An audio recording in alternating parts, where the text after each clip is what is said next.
From business and finance to economics and beyond, we celebrate their inspiring journeys, their groundbreaking achievements, and the contribution to the innovation and change they are making in their different fields. In this episode, we're excited to feature a visionary leader in the community development space as she shares her journey to success and the invaluable lessons she's been able to gain along the way. Welcome, Nancy. Thank you, It's Sylvia. a pleasure having you with us today. Pleasure's all mine. Yeah, so how about you start with an introduction? Okay. Well, my name is Nancy Masila. I'm founder and CEO of Jasiri Network. I don't know what else you want to hear. Resident in London, but I'm fully Kenyan. That's amazing. So tell us more about Jasiri. So how did you get to build Jasiri? Was there a specific moment in your journey that inspired the idea? That's a great question. And the journey of getting to Jasiri Network has been quite long. So it starts all the way in Kenya. So I used to work at not KPMG, but PwC Kenya, just across the road.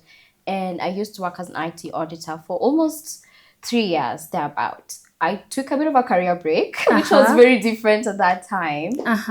And then found myself in London with KPMG UK. And during that time, I didn't have any friends or family or anybody that I knew in London. I was just young, ambitious, wanting to see the world, packed my bags all the way to London and started a career at KPMG. And during that time, wanting to make like friends, find community, also connect with people just like myself, I went out seeking, connections really. And it did start at the office. So over there, there's a huge like African and Caribbean network. And the African network over there, it's composed of like different people from Africa, like myself with like experience from the different countries. And that's where honestly it started, just making friends slowly, finding community, being invited to, get-togethers, being invited for after work. And that's how I formed like my little circle of friends. And over time, I started noticing there were this amazing, incredible young professionals that when you're back here, you don't get to see or hear about their stories. Because I think normally when you look at the traditional media, you'd see stories of, African diaspora struggling.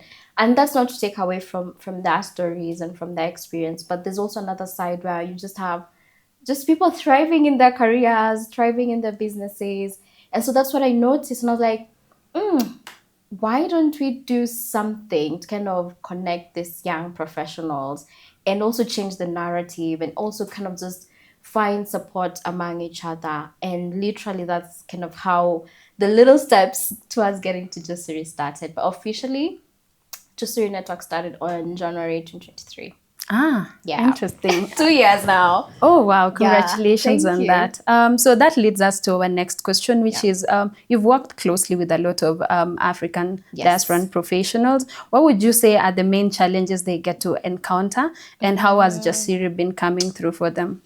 The African diaspora has many problems and many challenges as well. And also, I think the most important thing to know is the African diaspora is not just one thing. Like, it's a spectrum, and different types of people fall on different parts of the spectrum, right? So you have like international students either doing their undergrad or their masters or PhD in different universities, your Oxbridge, the other universities as well.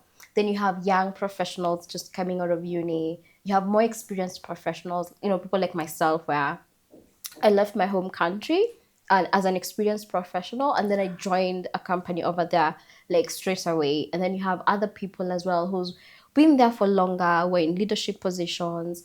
We also have people in other like hospitality, nursing. You have other people kind of like first generation, born there or moved when they were young. So it's a huge kind of spectrum. So different people fall at different points. And then the challenges are different for that sort of people. But I would say for what we've seen and with our network, with our community, the biggest challenge has always been finding people like yourself. And also just connecting. It can be a very lonely journey when you're having a career in the diaspora. The main thing being you're very different. and it's in your face. I kid you not, the first time I moved to London is when I realized I'm black. Like, but when you're in Kenya, you're not black, you're not black per se, you're just you. Yeah. But then you go to the UK and all of a sudden you're black. And then now you have to start kind of maneuvering and navigating the whole space of figuring out what that means to you and to the space you're in.